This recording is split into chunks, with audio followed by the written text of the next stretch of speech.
আর যে এটা বুঝবে না, যে এটা না বুঝে উল্টো পাল্টা কথা বলবে, উল্টো পাল্টা ইন্টারভিউ দেবে, তাকে মানুষ সুস্থ মনে করবে না, তাই না? এটা অসুস্থতার পরিচয়, এটা সুস্থতার পরিচয় নয়। কেউ একজন বলছে যে নড়তে চড়তে পারে না বেঁকিয়ে হাঁটে, সে বলছে রচনা ব্যানার্জি আর দেবাংশু মিছিল করবে, আর মিছিল শেষের পর রচনা ব্যানার্জি দেবাংশু অর্ডার দেবে, সেইভাবে দল চলবে। তাহলে আমরা সব বানের জলে ভেসে এসছি। 15 বছর চুচুড়োর মানুষকে কিছুই দিইনি। আর রচনার কথায় 74 জন এমএলএ বাদ হয়েছে, তাদের কারো বিশ্বাস নেই, মানুষের আস্থা নেই, ভালোবাসা নেই।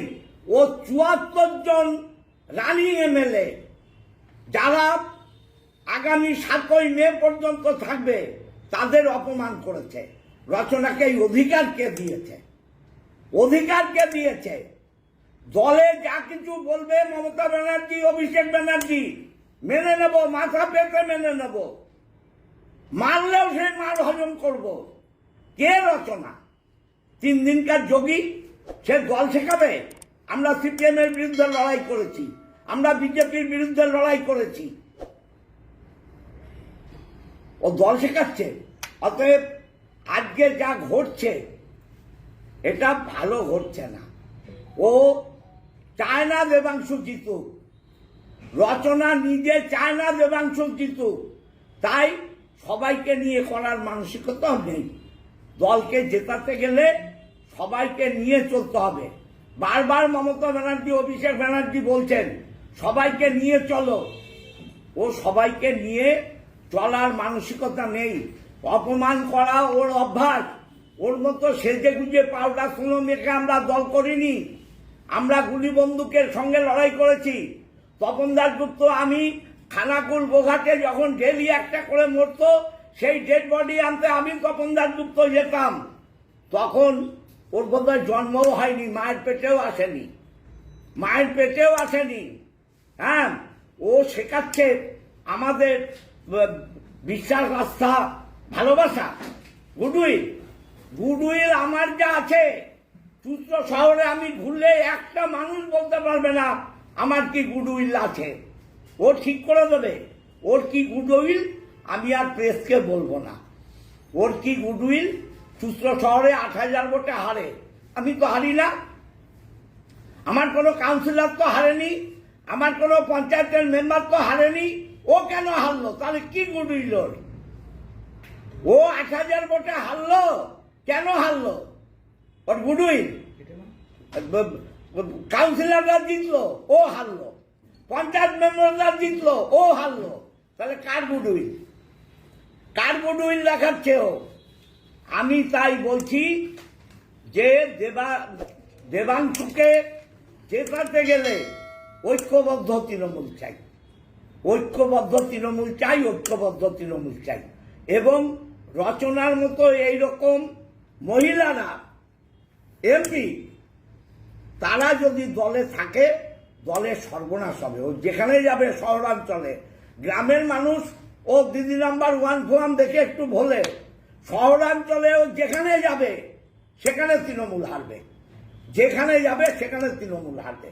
আমরা চাই যে ও শহরাঞ্চলে না ঢুকুক, তাতে দেবাংশুর মঙ্গল হবে, দলের মঙ্গল হবে, অভিষেকের মঙ্গল হবে, মমতা ব্যানার্জির মঙ্গল হবে। আমি যদি না চাই তাহলে আমি কাকে চাই আর কি? আমি তো ওনাকেও চাই না, তাহলে যদি আমি দেবাংশুকেও না চাই তাহলে আমি চাই কাকে? সেটাই হচ্ছে প্রথম প্রশ্ন। না না, সেটা কথা নয়। আমি 100% চাই যে দেবাংশু আসুক এবার, কারণ দেবাংশুর আসা খুব দরকার।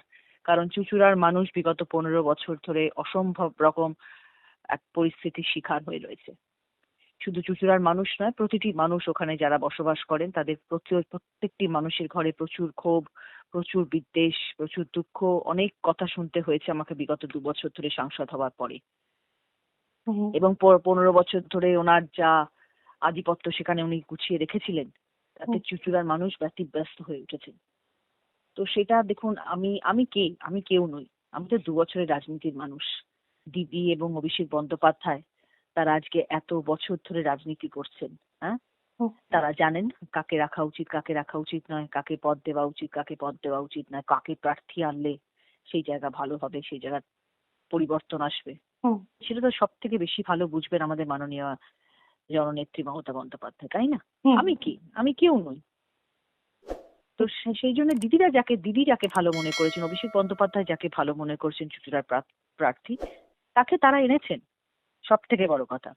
সেকেন্ড কথা হচ্ছে দেবাংশু, একটি ইয়াং ছেলে যার ভবিষ্যতের অনেক স্বপ্ন রয়েছে।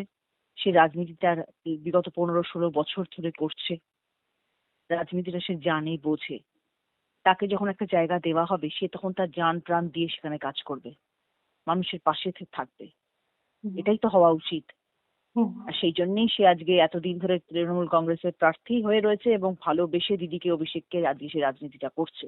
হুম, তাকে যখন আমরা পেয়েছি চুঁচুড়ার বুকে, তখন তো নিশ্চয়ই এটা খুব আনন্দের যে আজ দেবাংশু এসেছে এবং দেবাংশু জিতবে, এবং আমরা চাই দেবাংশু জিতে এসে চুঁচুড়ার মানুষের পাশে দাঁড়াক, এবং সাংসদ এবং বিধায়ক দুজনেই যদি একত্রিত হয়ে পাশে দাঁড়াতে পারে চুঁচুড়ার মানুষের, তাহলে তার কোনো কথাই নেই, তাই না? দিদি নিশ্চয়ই এটাই তো হওয়া বাঞ্ছনীয়, এটাই তো হওয়া উচিত। ঠিক